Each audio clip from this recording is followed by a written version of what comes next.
Halo teman-teman YouTube, apa kabar kalian semua? Semoga aktivitas kalian di minggu ini berjalan dengan lancar ya.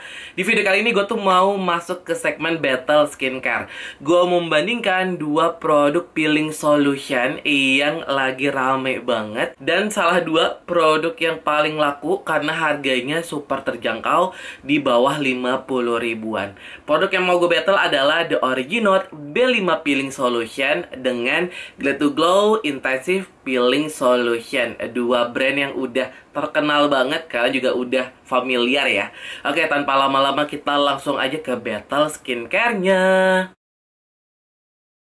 Kalau untuk packaging keduanya ada perbedaan yang lumayan signifikan ya. Untuk The Originaut dia ada di botol kaca dan cara ngeluarinnya di pump. Pumpnya juga bagus banget, bisa di lock dan juga di unlock. Kapasitas 20 ml dan dijual di Rp42.000. Sedangkan untuk Glad to Glow ada di botol kaca yang super tebel banget, tapi dia tuh bentuknya pipet ya teman-teman. Pipetnya juga nggak main-main, di dalamnya ada penyangga pipetnya kayak packaging serum ratusan ribu gitu teman-teman. Cuma sayangnya dia hanya 15 ml, harganya sama dengan The Originaut di Rp42.000. Jujur kalau dari segi build quality packagingnya ya, gue akan memenangkan Glad to Glow karena dia tuh lebih kelihatan looks dan juga diperhatikan banget gitu untuk kualitas dari packagingnya. Tapi kalau ngelihat dari segi isi dan juga harga, Glad to Glow nih jauh lebih murah walaupun harganya sama, tapi isinya jauh lebih banyak ya teman-teman.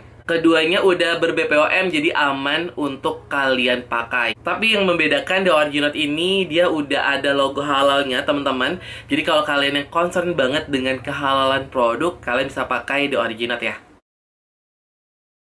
Oke, sekarang gue mau bahas dari segi tekstur produk. Gue nggak akan pakai di muka. Kalian kalau mau lihat cara gue pakai bisa nonton video masing-masing produknya. Untuk The Originaut itu teksturnya lebih ke gel yang lumayan padat teman-teman. Warnanya tuh agak ke beat gitu loh, malah agak ke ungu bukan ke merah bata. Tapi tenang aja, masih super gampang banget untuk diratain dan dia juga nggak lengket. Itu poin pentingnya ya teman-teman. Kalian yang suka ke-trigger dengan wangi di dalam skincare, kalian bisa pakai si The Originaut ya, karena dia nggak pakai parfum teman-teman. Sedangkan untuk teksturnya Glad to Glow, dia tuh agak sedikit lebih cair dibandingkan dengan The Originaut. Walaupun tingkat konsistensinya sih masih agak-agak mirip ya. Cuma kalau Glad to Glow tuh dia warnanya bener-bener merah. Kalian bisa lihat tuh, warnanya merah banget. Dan ada wanginya teman-teman. Wanginya lumayan kecium, tapi masih soft gitu ya. Bukan wangi yang kencang banget kayak wanginya si Skintific. Ini versi yang lebih softnya gitu teman-teman. Jujur kalau dari segi tekstur produk, keduanya adalah tipikal peeling solution yang nyaman karena nggak bikin kulit cekat-cekit, nggak kerasa perih. Cuma yang membedakan adalah kalau The Originaut ini nggak ada wanginya sama sekali. Sedangkan untuk Glad to Glow dia masih ada wanginya, walaupun wanginya tuh masih yang enak gitu ya. Wangi yang soft, bukan wangi yang nyengat ke hidung teman-teman. Oke, sekarang kita bahas dari segi kandungan produk. Keduanya punya persentase AHA, BHA, PHA yang berbeda. Untuk The Originaut dia pakai 10% AHA. AHA yang dipakai cuma glycolic acid. Sedangkan untuk Glad to Glow dia itu pakai kurang lebih 5% AHA. AHA-nya sendiri terdiri dari glycolic acid, lactic acid, citric acid, dan juga malic acid. Untuk kandungan BHA, The Originaut pakai 0,5% salicylic acid. Sedangkan Glad to Glow pakai kurang lebih 1% salicylic acid.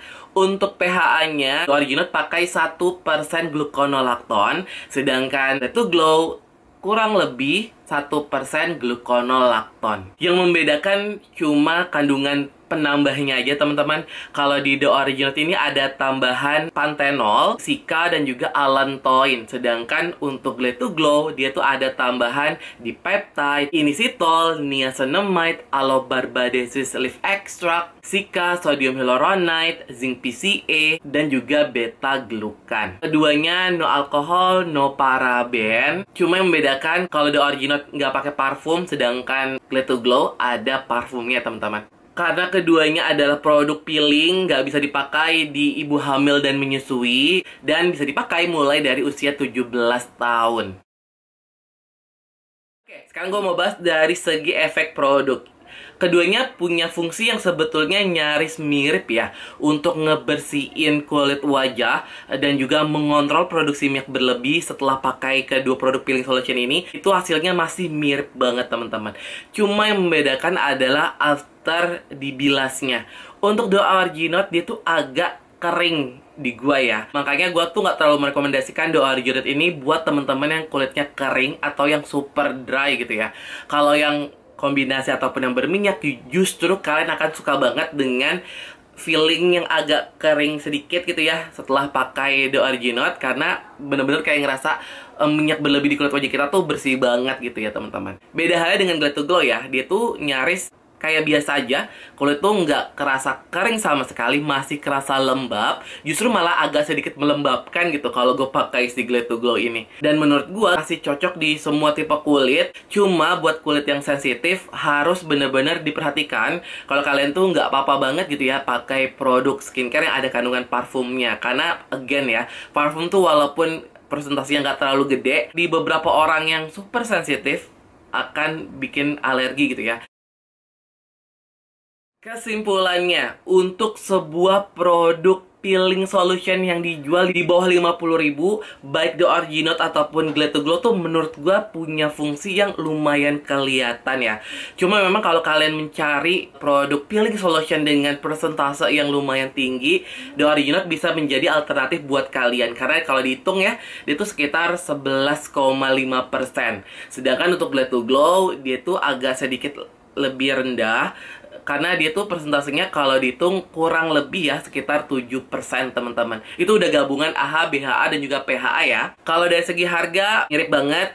Kayaknya memang untuk range harga di bawah 50 ribuan, The Orginot dan Glad to Glow adalah saingan utama ya teman-teman. Kayaknya brand-brand lain yang dijual di bawah 50 ribuan agak sedikit susah gitu ngejar The Orginot sama Glad to Glow, dua brand yang lagi gila banget. Kalau dari segi isi, The Orginot udah pasti lebih unggul 5 mili dibandingkan dengan To Glow. Kalau dari segi tekstur, keduanya konsentrasinya masih lumayan mirip ya. Walaupun setelah gue coba-coba dan perhatikan ya, tetap The Orginot ini agak sedikit lebih kental dibandingkan dengan Glad to Glow. Warnanya juga agak beda. Kalau The Orginot ini agak lebih ke warna beet, agak keunguan, merah keunguan gitu. Sedangkan untuk Glad to Glow nih warnanya udah ke merah gitu loh. Merah cherry malah kayaknya. Keduanya saat diratain juga enteng banget, nggak lengket gitu teman-teman. Keduanya nyaman ya saat dipakai, nggak bikin kulit cekak-cekit, nggak bikin kulit perih.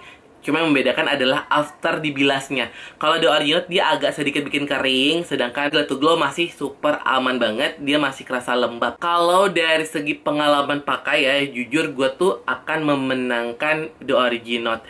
Karena walaupun dia agak sedikit bikin kering, justru di gue yang punya tipe kulit kombinasi cenderung berminyak, itu hasil yang gue suka banget gitu ya. Cukup gitu untuk di kulit wajah gue, cukup ngebersihinnya, cukup bikin kulit kerasa halus. Glad to Glow masih oke banget, wanginya juga masih nyaman dipakai, wangi yang lembut bukan wangi yang mengganggu hidung. Terus juga dia masih kasih sensasi ngebersihinnya juga oke banget gitu ya teman-teman. Walaupun sama-sama bikin tekstur jadi lebih halus, kulit jadi jauh lebih bersih, kelihatan lebih cerah. Cuma memang The Orginot agak sedikit lebih unggul dibandingkan dengan Glad to Glow. Walaupun memang perbedaannya again ya nggak terlalu tinggi, 45-55. Oke deh teman YouTube, begitu dulu Battle Skincare untuk edisi kali ini. Kalau teman-teman udah pernah pakai keduanya, boleh dong share pengalaman kalian di kolom komentar. Tapi kalau kalian masih bingung dan mau tanya-tanya, boleh banget tulis aja pertanyaan kalian di kolom komentar ya. Kalau kalian suka video ini, boleh klik tombol like-nya. Yang belum subscribe, jangan lupa subscribe channel YouTube gua. Dan kita ketemu lagi di Battle Skincare berikutnya. Bye-bye.